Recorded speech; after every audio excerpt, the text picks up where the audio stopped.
Hey everyone, I'm back like I never left with the second part of me reading Their Eyes Were Watching God by Zora Neale Hurston. As I said before, I am just reading this novel for anyone who may want to have someone read it to them. Maybe they can't read. I don't know. Maybe you're blind or maybe you just don't feel like it. So I don't mind. Excuse me if I mispronounce anything. The book, um, there was a movie made by Oprah Winfrey. She produced it. It's starring Holly Berry. As I said, I want to watch the movie, but I want to read the book first because usually movies don't do justice. Which I know Oprah, her movies are pretty good, but we'll see. So I will begin with chapter 4. I'm going to read chapter 4 through 6. Those are my intentions. This is pretty long chapters. I may read 4 through 5. I think 4 through 5 is actually a little bit better because it took me like an hour or something to read 25 pages before. So I think, I'm just going to space it out like more evenly. It'll be just 2 chapters. So I will be reading chapters 4 and 5 of Their Eyes Were Watching God. And thanks for tuning in. Long before the years were up, Janie noticed that her husband had stopped talking in rhymes to her. He had ceased to wonder at her long black hair and finger it. 6 months back when he had told her, "If I can haul the wood head and chop it for you, look like you ought be able to tote it inside. My first wife never bothered me about chopping no wood nohow. She'd grab the axe and sling chips like a man. You done been spoilt rotten." So Janie had told him, "I'm just as stiff as you is stout. If you can stand not to chop and tote wood, I reckon you can stand not to get no dinner. 'Scuse my frizzolity, Miss Killix, but I don't mean to chop the first chip. Oh, you know I'm going to chop the wood for you, even if you is stingy as you can be with me. Your grandma and me myself done spoilt you now, and I reckon I have to keep on with it." One morning, soon, he called her out of the kitchen to the barn. He had the mule all saddled at the gate. "Look at here a little bit. Help me out some. Cut up these seed taters for me. I got to go step off a piece." "Where you going?" "Over to Lake City to see a man about a mule." "What you need 2 mules for? Lesson you aims to swap off this one." "Nah, I needs 2 mules this year. Taters is going to be taters in the fall, bringing big prices. I aims to run 2 plows, and this man I'm talking about is got a mule all gentled up so even a woman can handle him."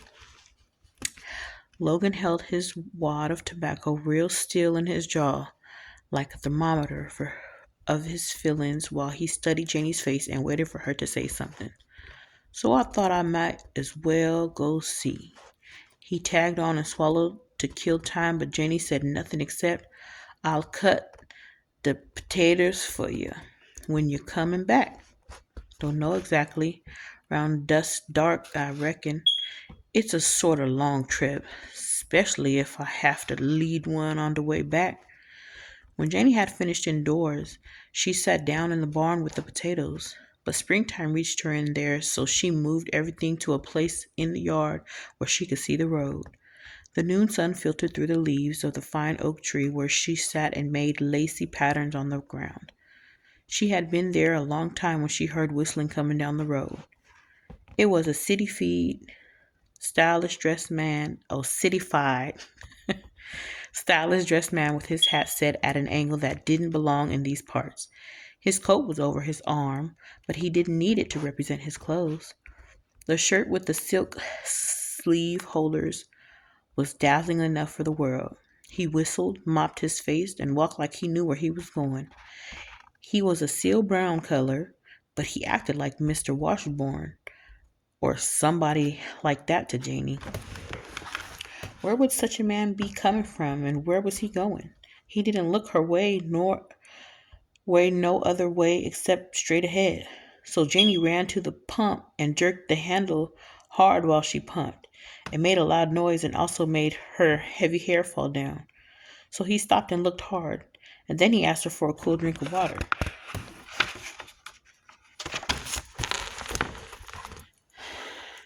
Janie puffed it off until she got a good look at the man. He talked friendly while he drank. Joe Starks was his name. Yeah, Joe Starks from in and through Georgie. Been working for white folks all his life. Saved up some money, around $300. Yes, indeed, right here in his pocket. Kept hearing about them building a new state down here in Florida and sort of wanted to come, but he wasn't making money where he was. But when he heard all about him making a town all out of colored folks, he knew that was the place he wanted to be. He had always wanted to be a big voice, but the white folks had all the say so where he come from and everywhere else except in this place that colored folks was building themselves. That was right too. The man that built things out of boss it. Let colored folks build things too if they wants to crow over something. He was glad he had saved. He was glad he had his money all saved up. He meant to get there whilst the town was yet a baby. He meant to buy in big. It had always been his wish and desire to be a big voice, and he had to live nearby 30 years to find a chance. Where was Jenny's papa and mama? They dead, I reckon. I wouldn't know about them 'cause my grandma raised me. She dead too. She dead too? Well, who's looking after a little girl child like you?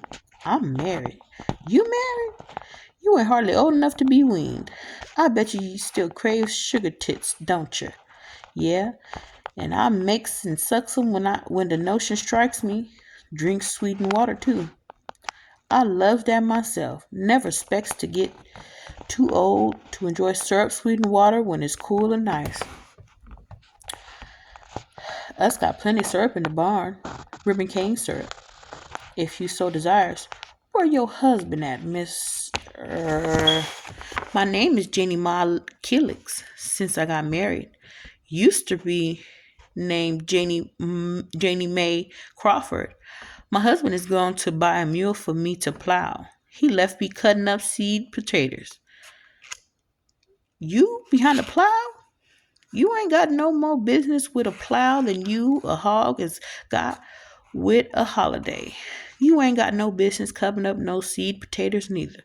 A pretty doll baby like you is made to sit on the front porch and rock and fan yourself and eat potatoes that other folks plant just special for you. Jenny laughed and drew 2 quarts of syrup from the barrel, and Joe Starks pumped a water bucket full of cool water. They sat under the tree and talked. He was going on down to the new part of Florida, but no harm to stop and chat. He later decided he needed a rest anyway. It would do him good to rest a week or 2. Every day after that, they managed to meet in the scrub oaks across the road and talk about when he would be a big ruler of things with her reaping the benefits. Jenny pulled back a long time because he did not represent sunup and pollen and blooming trees, but he spoke for far horizon. He spoke for change and chance. Still, she hung back. The memory of Nanny was still powerful and strong. Janie, if you think I aims to tow you off and make a dog out of you, you's wrong. I wants to make a wife out of you. You mean that, Joe? The day you puts your hand in mine, I wouldn't let the sun go down on us single. I'm a man with principles. You ain't never knowed what it was to be treated like a lady, and I wants to be the one to show you. Call me Jody like you do sometime. Jody. She smiled up at him. But leave disposing and everything else to me. I'll be down this road a little after sunup tomorrow morning to wait for you. You come go with me. Then all the rest of your natural life you can live like you ought to. Kiss me and shake your head. When you do that, your plentiful hair breaks like day. Janie debated the matter that night in bed.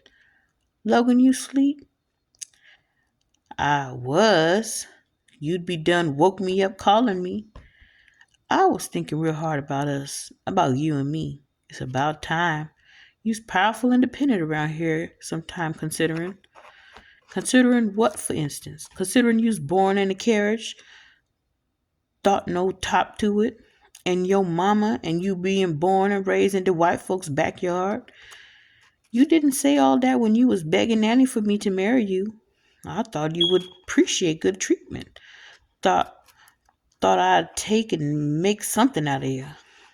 You think you's white folks by the way you act. Supposing I was to run off and leave you sometime. There. Janie had put words in his held-in fears. She might run off, sure enough. The thought put a terrible ache in Logan's body, but he thought it best to put on scorn. I'm getting sleepy, Jenny. Let's don't talk no more. Tain't too many mens would trust you, knowing your folks like they do. I might take and find somebody that did trust me and leave you. Shucks. Tain't no more folks like me. A whole lot of mens will grin in your face, but they ain't going to work and feed you. You won't get far and you won't be long. When that big gut reach over and grab that little one, you be too glad and come back here. You don't take nothing to count but sow belly and cornbread. I'm sleepy. I don't aim to worry my gut into a fiddle string with no sposing. He flopped over resentful in his agony and pretended sleep. He hoped that he had hurt her and she had hurt him, as she had hurt him. Jenny got up with him the next morning and had the breakfast halfway done when he bellowed from the barn. Janie, Logan called harshly, come help me move this manure pile before the sun gets hot. You don't take a bit of interest in this place. Tain't no use in fooling around in that kitchen all day long. Janie walked to the door with the pan in her hand, still stirring the cornmeal dough, and looked towards the barn. The sun from the ambush was threatening the world with red daggers, but the shadows were gray and solid looking around the barn. Logan, with his shovel, looked like a black bear doing some clumsy dance on his hind legs. You don't need my help out there, Logan. You's in your place and I'm in mine. You ain't got no particular place. It's wherever I need you. Get a move on you, and that quick. My mama didn't tell me I was born in no hurry, so what business I got rushing now? Anyhow, that ain't what you's mad about. You's mad 'cause I don't fall down and wash up these 60 acres of ground you got. You ain't done me no favor by marrying me, and if that's what you call yourself doing, I don't thank you for it. You's mad 'cause I'm telling you what you already knowed.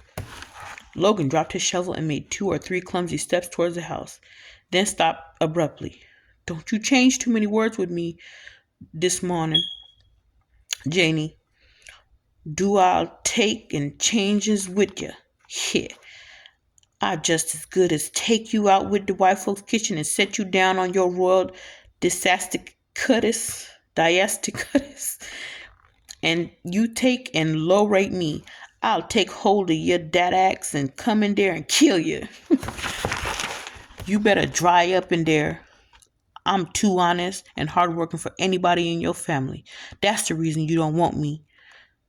The last sentence was half a sob and half a cry. I guess some low-lifted nigger is grinning in your face and lying to you. God damn your hide. Janie turned from the door without answering and stood still in the middle of the floor without knowing it. She turned wrong side out, just standing there and feeling. When the throbbing calmed down a little, she gave Logan's speech a hard thought and placed it beside other things she had seen and heard. When she had finished with that, she dumped the dough on the skillet and smoothed it over with her hand. She wasn't even angry. Logan was accusing her of her mama, her grandmama, and her feelings, and she couldn't do a thing about any of it. The sow belly in the pan needed turning. She flipped it over and shoved it back. A little cold water in the coffee pot to settle it. Turned the whole cake with the plate and then made a little laugh. What was she losing so much time for? A feeling of sudden newness and change came over her. Janie hurried out of the front gate and turned south. Even if Joe was not there waiting for her, the change was bound to do her good. The morning road air was like a new dress. That made her feel the apron tied around her waist. She untied it and flung it on a low bush beside the road and walked on, picking flowers and making a bouquet. After that, she came to where Joe Starks was waiting for her with the hired rig. He was very solemn and helped her to the seat beside him. With him on it sat like some high ruling chair. From now on until death, he was going to have flower dust and springtime sprinkled over everything. A bee for her bloom. Her old thoughts were going to come in handy now, but new words would have to be made and said to fit them. Green Cove Springs, he told the driver. So they were married there before sundown, just like Joe had said, with new clothes of silk and wool. They sat on the boarding house porch and saw the sun plunge into the same crack in the earth from which the night emerged.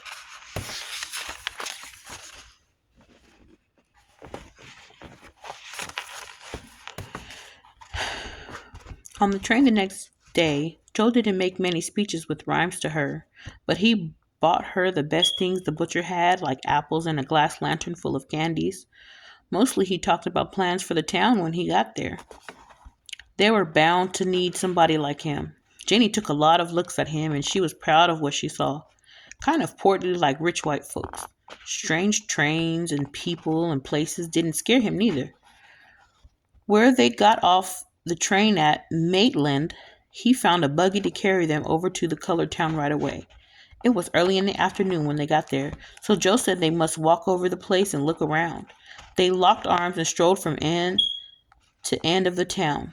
Joe noted a scant dozen of shamefaced houses scattered in the sand and palmetto roots and said, God, they call this a town? Why, it ain't nothing but a raw place in the woods.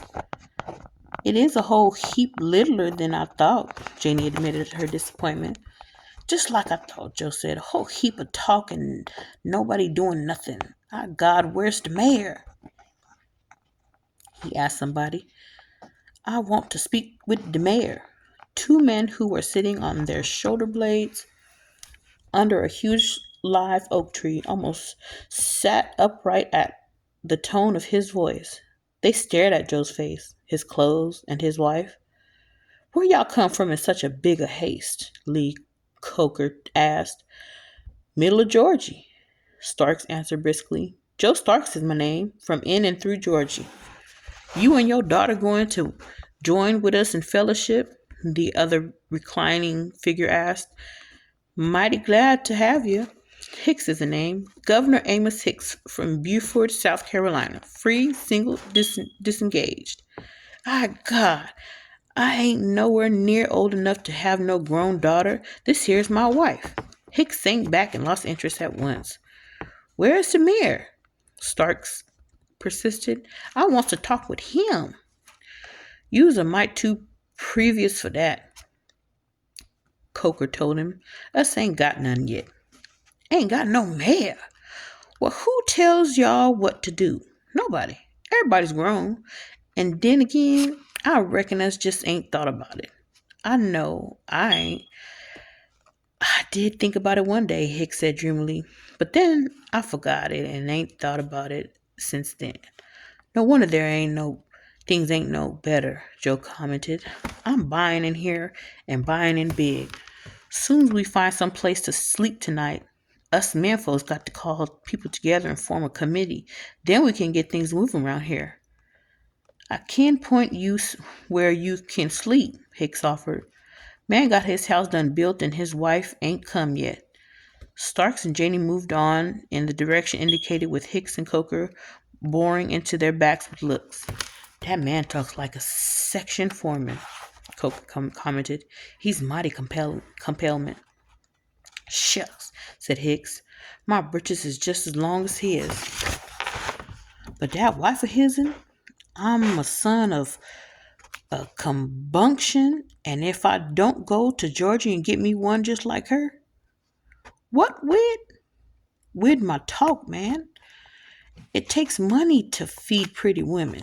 They gets a lavish a talk, not like mine. They loves to hear me talk because they can't understand it. My code talking is too deep, too much code to it. You don't believe me, do you? You don't know the women I can get to my command. You ain't never seen me when I'm out pleasuring and giving pleasure. It's a good thing he married her before she seen me. I can be some trouble when I take a notion. I'm a bitch's baby round lady people. I'm a bitch's baby round lady people. I much rather see all that than to hear about it. Come on, let's go see what he going to do about this town. They got up and sauntered over to where Starks was living for the present. Already the town had found the strangers. Joe was on the porch talking to a small group of men. JD could be seen through the bedroom window getting settled. Joe had rented the house for a month. The men were all around him, and he was talking to them by asking questions. What is the real name of the place? Some say Westmoreland, and some say Edenville. That's 'cause Captain Eden give us some land along with Mr. Lawrence, but Captain Eden give the first piece. How much they give? How much did they give? Oh, about 50 acres. How much is y'all got now? Oh, about the same. That ain't near enough. Who owns the land joining on to what you got? Captain Eden? Where is this Captain Eden? Over there in Maitland, stepping when he go visiting or something. Let me speak to my wife a minute and I'm going to see the man. You cannot have no town without some land to build on. Y'all ain't got enough here to cuss a cat on without getting your mouth full of hair. He ain't got no more land to give away. You needs plenty money if you wants any more. I expects to pay him. The idea was funny to them and they wanted to laugh. They tried hard to hold it in, but enough incredulous laughter burst out of their eyes and leaked from the corners of their mouths to inform anyone of their thoughts. So Joe walked off abruptly. Most of them went along to show him the way and to be there when his bluff was called. Hicks didn't go far. He turned back to the house as soon as he felt he wouldn't be missed from the crowd and mounted the porch. Evening, Miss Starks. Good evening. You reckon you going to like round here? I reckon so. Anything I can do to help out? Why you can call on me. Much obliged. There was a long dead pause. Janie was not jumping at her chance like she ought to. Looked like she didn't hardly know he was there. She needed waking up. Folks must be mighty close-mouthed where you come from. That's right. But it must be different at your home. He was a long time thinking, but finally he saw and stumbled down the steps with a surly, "Bye. Goodbye." That night Coker asked him about it. I saw you when you ducked back to Starks' house. Well, how did you make out? Who, me? I ain't been near the place, man. I've been down to the lake trying to catch me a fish. That woman ain't so awfully pretty nohow when you take the second look at her. I had to sort of pass by the house on the way back and seen her good. Tain't nothing to her except that long hair. And anyhow, I done took a liking to the man and took a liking to the man. I wouldn't harm him at all. She ain't half as pretty as a gal I run off and left up in South Carolina. Hicks ain't. I'd get mad and say you was lying if I didn't know you so good. You just talking to consolate yourself by word of mouth. You got a willing mind, but you's too light behind. A whole heap of men seen the same thing you seen, but they got better sense than you. You ought to know you can't take no woman like that from no man like him. A man that ups and buys 200 acres of land at one whack and pays cash for it? No, he didn't buy it, sure enough. He sure did. Come off with the papers in his pocket. He done called a meeting on his porch tomorrow. Ain't never seen no such a colored man before in all my born days. He's going to put up a store and get a post office from the government. That irritated Hicks, and he didn't know why. He was the average mortal. It troubled him to get used to the world one way and then suddenly have it turn different. He wasn't ready to think of colored people in post offices yet. He laughed boisterously. Y'all let that stray darky tell y'all any old lie. A colored man sitting up in a post office? He made an obscene sound. He's liable to do it too, Hicks. I hope so anyhow. Us colored folks is too envious of one another. That's how come us don't get no further than us do. Us talks about the white man keeping us down. Shucks. He don't have to. Us keeps our own selves down. Now, who said I didn't want the man to get us a post office? He can be the king of Jerusalem for all I care. Still and all, 'tain't no use in telling lies just 'cause a heap of folks don't know no better. Your common sense ought to tell you the white folks ain't going to allow him to run no post office. That we don't know, Hicks. He say he can, and I believe he know what he's talking about. I reckon if colored folks got their own town, they can have post offices and whatsoever they please, regardless. And then again, I don't expect the white folks way off yonder give a damn. Let's us wait and see. Oh, I'm waiting all right. Expects to keep on waiting till hell freeze over. Oh, get reconciled. That woman don't want you. You got to learn that all the women in the world ain't been brought up on no Tempantine still and no sawmill camp. There's some women that just ain't for you to broach. He can't get her with no fish sandwich. You can't get her with no fish sandwich. They argued a bit more, then went on to the house where Joe was and found him in his shirt sleeves, standing with his legs wide apart, asking questions and smoking a cigar. Where's the closest sawmill? He was asking Tony Taylor. About 7 miles going towards Apokpa, Tony told him, thinking about building right away. God, yeah. But no, the house I expect to live in. But not the house I expect to live in. That can wait till I make up my mind where I want it located. I figures we all needs a store in a big hurry. A store? Tony shouted in surprise. Yeah, a store right here in town with everything in it you needs. Tain't a bit of use in everybody's proagging way over to Maitland to buy a little meal and flour when they could get it right here. That would be kind of nice, Brother Stark, since you mentioned it. God, of course it would. And then again, a store is good in other ways.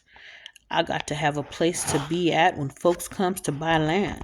And furthermore, everything I got to have a center and a heart to what?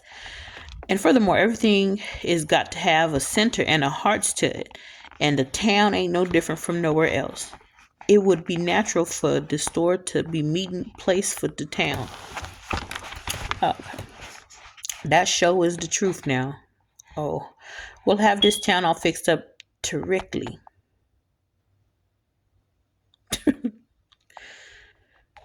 Don't miss being at the meeting tomorrow. Just about time for the committee meeting called to meet on his porch the next. Just about time for the committee meeting called to meet on his porch next day. The first wagon load of lumber drove up, and Jody went to show them where to put it. Told Jenny to hold the committee there until he got back. He didn't want to miss them, but he meant to count every foot of that lumber before it touched the ground. He could have saved his breath, and Jenny could have kept right on with what she was doing. In the first place, everybody was late in coming. Then the next thing, as soon as they heard where Jody was, they kept right on up there where the new lumber was rattling off the wagon and being piled under the big live oak tree. So that's where the meeting was held, with Tony Taylor acting as chairman and Jody doing all the talking. A day was named for roads, and they all agreed to bring axes and things like that and chop out 2 roads running each way. That applied to everybody except Tony and Coker. They could carpenter, so Jody hired them to go to work on his store bright and soon the next morning. Jody himself would be busy driving around from town to town telling people about Edenville and drumming up citizens to move there. Janie was astonished to see the money Jody had spent for the land come back to him so fast. 10 new families bought lots and moved to town in 6 weeks. It all looked too big and rushing for her to keep track of. Before the store had a complete roof, Jody had canned goods piled up on the floor and was selling so much he didn't have time to go off on his talking tours. She had her first taste of presiding over it the day it was complete and finished. Jody told her to dress up and stand in the store all that evening. Everybody was coming sort of fixed up, and he didn't mean for nobody else's wife to rank with her. She must look on herself as the bell cow. The other women were the gang. So the put on one of her bought dresses. I think they made a typo right there. So the put on one of her bought dresses and went up the new cut road, all dressed in wine-colored red. Her silken ruffles rustled and muttered about her. The other women had on percale and calico, with here and there a head rag among the older ones. Nobody was buying anything that night. They didn't come there for that. They had come to make a welcome. So Joe knocked in the head of a barrel of soda crackers and cut some cheese. Everybody come right forward and make merry. Ah, God, it's my treat. Jody gave one of his big laughs and stood back. Janie dipped up the lemonade like he told her. A big tin cup full for everybody. Tony Taylor felt so good when it was all gone that he felt to make a speech. Ladies and gentlemen, we've come together and gathered here to welcome to our midst one who has seen fit to cast in his long lot amongst us. He didn't just come himself neither. He has seen fit to bring his delight his home, that is his wife, amongst us also. She couldn't look no more better and no nobler if she was the Queen of England. It's a pleasure for her to be here amongst us. Brother Sparks, we welcomes you and all that you have seen fit to bring amongst us. Your beloved wife, your store, your land. A big mouth burst of laughter cut him short. That'll do, Tony. Lige Moss yelled out. Mr. Sparks is a smart man. We's all willing to acknowledge to that. But the day he comes wagging down the road with 200 acres of land over his shoulder, I wants to be there to see it. Another big blowout of a laugh. Tony was a little peeved at having the one speech of his lifetime ruined like that. All y'all know what was meant. I don't see how come, 'cause you jump up to make speeches and don't know how, Lige said. I think it's Lige. Lige. I was speaking just all right before you stuck your bill in. No, you wasn't, Tony. Yous was out of jurisdiction. You can't welcome a man and his wife. Thought you make comparison about Isaac and Rebecca at the well, else it don't show the love between them if you don't. Everybody agreed that was right. It was sort of pitiful for Tony not to know he couldn't make a speech without saying that. Some tilted at his ignorance. So Tony said testily, if all them that's got to come, the monkey is done cut it and through with, well, thank Brother Starks for respond. So Joe Starks and his cigar took the center of the floor. Thanks you all for your kind welcome and for extending to me the right hand of fellowship. I can see that this town is full of union and love. I means to put my hands to the plow here and strain every nerve to make this our town the metropolis of the state. So maybe I better tell you in case you don't know that if we expect to move on, us got to incorporate like every other town. Us got to incorporate and us got to have a mayor if things is to be done and done right. I welcome you all on behalf of me and my wife to this store and to the other things to come. Amen. Tony led the loud hand clapping and was out in the center of the floor when it stopped. Brothers and sisters, since us can't never expect to better our choice, I move that we make Brother Starks our mayor until we can see further. Second that notion. Second that motion. It was everybody talking at once, so it was no need of putting it to a vote. And now we'll listen to a few words of encouragement from Miss Mayor Starks.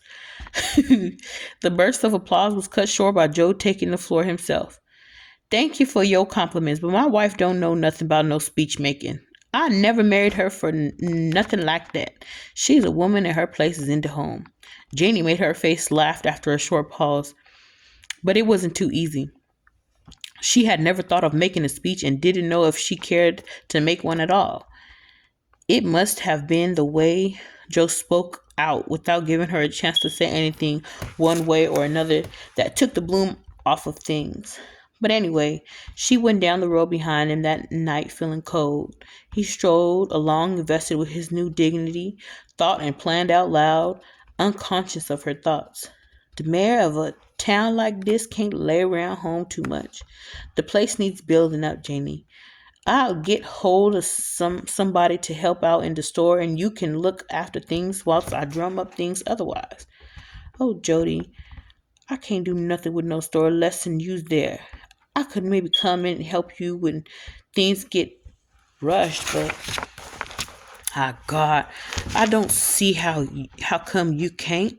Tain't nothing at all to hinder you if you got a thimble full of sense. You got to. I got too much else on my hands as mayor.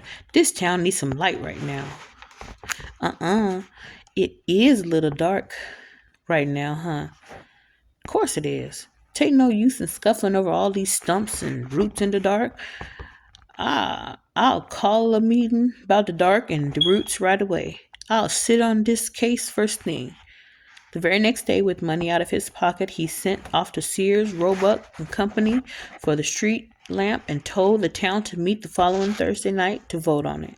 Nobody had ever thought of street lamps, and some of them said it was a useless notion. They went so far as to vote against it, but the majority ruled. But the whole town got vain over it after it came. That was because Mayor didn't just take it out of the crate and stick it up on a post. He unwrapped it and had wiped it off carefully and put it on a showcase for a week for everybody to see. Then he set a time for the lighting and sent word all around Orange County for one and all to come to the lamp lighting. He sent men out to the swamp to cut the finest and straightest cypress posts they could find, and kept on sending them back to hunt another one until they found one that pleased him. He had talked to the people already about the hospitality of the occasion. Y'all know we can't invite people to our town just dry along. So, God no. We got to feed them something and tain't nothing people likes better than barbecue. I'll give one whole hog myself, my own self. Seem like all the rest of y'all put together ought to be able to scrape up 2 more. Tell your women folks to do round about some pies and cakes and sweet potato pone. That's the way it went too. The women got together the sweets and the men looked after the meats. The day before the lighting, they dug a big hole in the back of the store and filled it full of oak wood and burned it down to a glowing bed of coals. It took them the whole night to barbecue the 3 hogs. Hambo and Pearson had full charge while the others helped out with turning the meat now and then while Hambo swabbed it all over with the sauce. In between times, they told stories, laughed, and told more stories and sung songs. They cut all sorts of capers and whipped the meat as it slowly came to perfection with the seasoning penetrating to the bone. The younger boys had to rig up the sawhorses with boards for the women to use as tables. Then it was after sunup not needed went and everybody not needed went home to rest up for the feast. By 5 o'clock, the town was full of every kind of vehicle and swarming with people. They wanted to see the lamp lit at dusk. Near the time, Joe assembled everybody in the street before the store and made a speech. Folks, the sun is going down. The sun maker brings it up in the morning, and the sun maker sends it to bed at night. Us poor weak humans can't do nothing to hurry it up nor to slow it down. All we can do, if we want any light after the setting or before the rising, is to make some light ourselves. So that's how come lamp was made. This evening, we's all assembled here to light a lamp. This occasion is something for us all to remember to our dying day. The first street lamp in a colored town. Lift your eyes and gaze on it. And when I touch the match to the lamp wick, let the light penetrate inside of you and let it shine. Let it shine, let it shine. Brother Davis, lead us in a word of prayer. Ask a blessing on this town in a most particular manner. While Davis chanted a traditional prayer poem with his own variations, Joe mounted the box that had been placed for the purpose and opened the brazen door of the lamp. As the word Amen was said, he touched the lighted match to the wick, and Miss Boggles' alto burst out into, "We'll walk in the light, the beautiful light. Come where the dewdrops of mercy shine bright. Shine all around us by day and by night. Jesus, the light of the world." I really don't know if that's that's how you're supposed to sing it, but I'll put my little essence in there. All of the people took it up and sung it over and over until it was rung day and no further innovations of tone and tempo were conceivable. Then they hushed and ate barbecue. When it was all over that night in bed, Jody asked Janie, "Well, honey, how you like being Miss Mayor?" "It's all right, I reckon. But don't you think it keeps us in a kind of strain?" "Strain? You mean the cooking and waiting on folks?" "No, Jody. It just looks like it keeps us in some way we ain't natural with one another. You's always off talking and fixing things, and I feels like I'm just making time, just marking time. Hope it soon gets over." "Over, Janie? Oh, God, I ain't even started good. I told you in the first beginning that I aim to be a big voice. You ought to be glad, 'cause that makes a big woman out of you." A feeling of coldness and fear took hold of her. She felt far away from things and lonely. Jenny soon began to feel the impact of awe and envy against her sensibilities. The wife of the mayor was not just another woman, as she had supposed. She slept with authority, and so she was part of it in the town mind. She couldn't get but so close to most of them in spirit. It was especially noticeable after Joe had forced through a town ditch to drain the street in front of the store.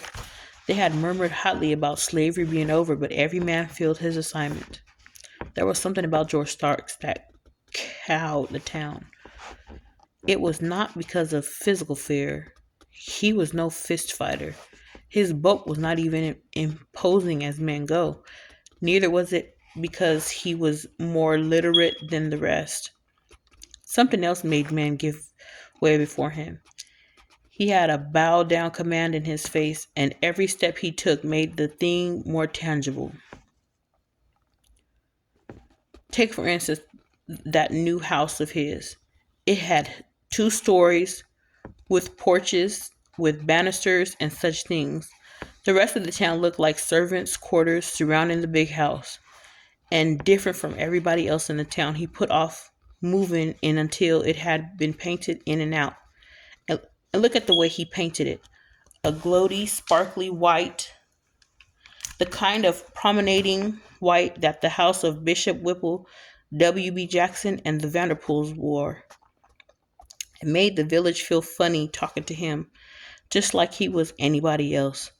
Then there was the matter of the spittoons. No sooner had he all set no sooner was he all set as the mayor, postmaster, landlord, storekeeper, than he bought a desk like Mr. Hill or Mr. Galloway over in Maitland with one of those swing arm chairs to it. What with him biting down on cigars and saving his breath on talk and swinging around in that chair, it weakened people. And then he spit in that gold-looking vase that anybody else would have been glad to put on their front room table. Said it was a spittoon, just like his used-to-be boss man used to have in his bank up there in Atlanta. Didn't have to get up and go to the door every time he had to spit. Didn't spit on his floor neither. Had that gold up spitting pot right handy. But he went further than that. He bought a little lady-sized spitting pot for Janie to spit in. Had it right in the parlor with little sprigs of flowers painted all around the sides. It took people by surprise because most of the women dipped snuff and of course had a spit cup in the house. But how could they know up-to-date folks was spitting in flowery little things like that? It sort of made the rest of them feel they had been taken advantage of, like things had been kept from them. Maybe more things in the world besides spitting pots had been hid from them. When they wasn't told no better than to spit in tomato cans, it was bad enough for white people, but when one of your own color could be so different, it put you on a wonder. It was like seeing your sister turn into a gator, a family strangeness, a familiar strangeness. You keep seeing your sister in the gator and the gator in your sister, and you'd rather not. There was no doubt that the town respected him and even admired him in a way. But any man who walks in the way of power and property is bound to meet hate. So when speakers stood up, when the occasion demanded and said, "Our beloved mayor," it was one of those statements that everybody says, but nobody actually believes, like, God is everywhere. God is everywhere. It was just a handle to wind up the tongue with.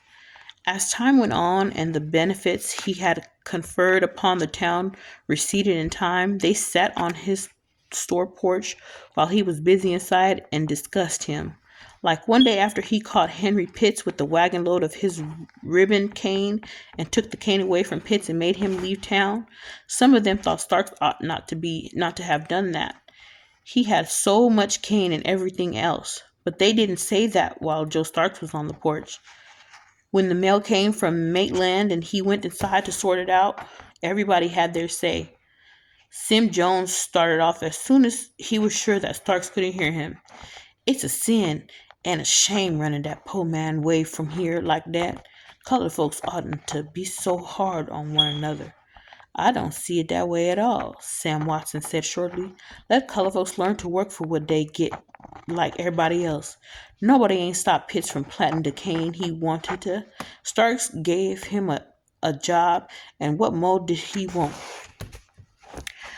"I know that too," Jones said. "But Sam, Joe Starks is too exact with folks. All he got, he done made it off of the rest of us. He didn't have all that when he came here. Excuse me. Yeah, but none of us all, none, excuse me. Yeah, but none of all this you see and you setting on wasn't here neither when he come. Give the devil his due. But now, Sam, you know that all he do is big belly round and tell other folks what to do. He loves obedience out of everybody under the sound of his voice. You can feel a switch in his hand when he's talking to you," Oscar Scott complained. "That's chastising. That chastising feeling he told sort of gives you the prolapses, the culinary linen. That chastising feeling he totes sort of gives you the prolapses of the culinary linen."